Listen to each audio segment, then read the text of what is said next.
قرآن مجید میں ہمیں اللہ تعالیٰ نے یہ بھی حکم دیا ہے کہ مجھے یاد کرو، اور یہ بھی حکم دیا ہے کہ مجھے فراموش نہ کرو۔ وَلَا تَكُونُوا كَالَّذِينَ نَسُوا اللَّهَ فَأَنسَاهُمْ أَنفُسَهُمْ أُولَٰئِكَ هُمُ الْفَاسِقُونَ۔ ان لوگوں کی طرح نہ ہو جانا جنہوں نے اللہ کو فراموش کر دیا، اللہ کو بھول گئے۔ جب کوئی خدا کو بھول گیا تو خدا پھر اس کو فراموش کر دیتا ہے، اور اس کی سزا کیا ہے کہ وہ خود فراموشی کا شکار ہو جاتا ہے، وہ اپنے آپ سے بھی آگاہ نہیں رہتا۔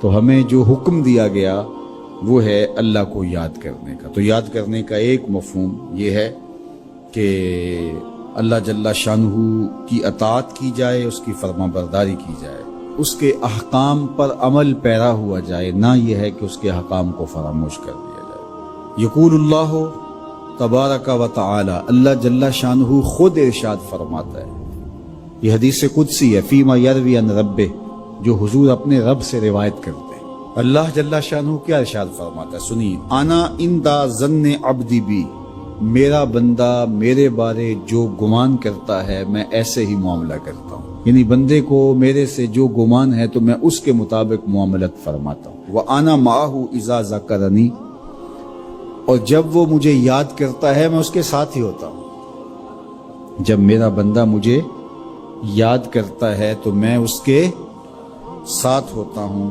فَإِذَا ذَكَرَنِي فِي نَفْسِهِ ذَكَرْتُهُ فِي نَفْسِي، جب وہ مجھے اپنے دل میں یاد کرتا ہے تو میں بھی اسے اکیلے یاد کرتا ہوں۔ کتنی بڑی بات ہے کہ کسی کو رب یاد کرے، اللہ اکبر۔ کہا جب وہ اکیلے مجھے یاد کرتا ہے تو میں بھی اس کو اکیلے یاد کرتا ہوں۔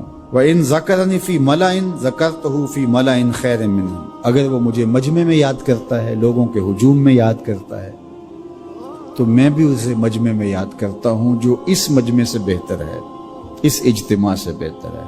یہاں نیک بد گناہگار سارے طرح کے لوگ ہیں، لیکن میں فرشتوں کے اجتماع میں یاد کرتا ہوں۔ اللہ اکبر، کیا منظر ہوتا ہوگا کہ جب اللہ فرشتوں میں کسی بندے کو یاد فرما رہا ہو، اللہ اکبر۔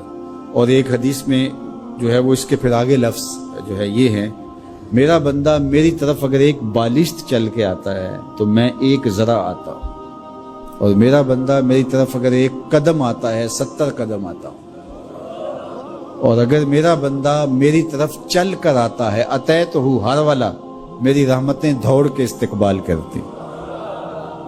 اللہ اکبر، وہ کتنی کرم نوازی ہوتی ہے جو اس کو یاد کرتا ہے۔ تو یاد کا چراغ کبھی بھی بجھنا نہیں چاہیے۔ ایک صحابی حضور کی خدمت میں حاضر ہوئے، عربی تھے، دیہات کے رہنے والے تھے۔ انہوں نے حضور کی بارگاہ میں ایک بات عرض کی کہ حضور، اسلام کے حکام تو بہت سارے ہیں، آج بھی اگر آپ دیکھیں تو کتابیں بھری پڑی ہیں۔ پھر حضور ارشاد فرماتے تھے، صحابہ اس کو سنتے تھے، محفوظ کرتے تھے، آگے بیان فرماتے تھے۔ ان کا بہت سارے احکام ہیں اسلام کے، میں ایک دیہاتی شخص ہوں، مجھے کوئی ایک بات ارشاد کر دیجئے جو میرے لیے کافی ہو۔ تو آقا کریم نے اس شخص کو ایک بات ارشاد کی، فرمایا کہ ان تموتا ولسانک رطب من ذکر اللہ، تو اس حالت میں فوت ہو کہ تیری زبان اللہ کے ذکر سے تر ہو۔ 100 باتوں کی ایک بات ارشاد فرما دی، ان تموتا ولسانک رطب من ذکر اللہ، تو اس حالت میں انتقال کرے کہ تیری زبان اللہ کے ذکر سے تر ہو۔ میں اور آپ اپنی زندگی اس طرح سے گزاریں کہ موت اچانک آئے یا طبی موت آئے، جس حالت میں بھی ہمیں موت آئے تو ہماری زبان عادی ہو اللہ کے ذکر کی، ادھر سے سانس ٹوٹ رہی ہو اور ادھر لبوں پر اللہ کا نام جاری۔ جس شخص کا آخری کلمہ لا الہ الا اللہ ہوا، اللہ اس کو جنت میں داخل فرماتا ہے۔ اور کتنے خوش نصیب لوگ ہوتے ہیں کہ مرتے ہوئے جن کے لبوں پر اللہ کا باقاعدہ نام آتا ہے، اللہ کا ذکر ان کے لبوں کا وظیفہ ہوتا ہے۔ اور کچھ لوگ ان کو تلقین بھی کریں تو زبان پہ اللہ کا نام نہیں آ پاتا۔ اور ان میں سے ایک وہ شخص جو شراب کا عادی ہے یا کسی بھی نشہ آور چیز کو لیتا ہے، تو ایسے شخص کو مرتے ہوئے کلمہ نصیب نہیں ہوتا۔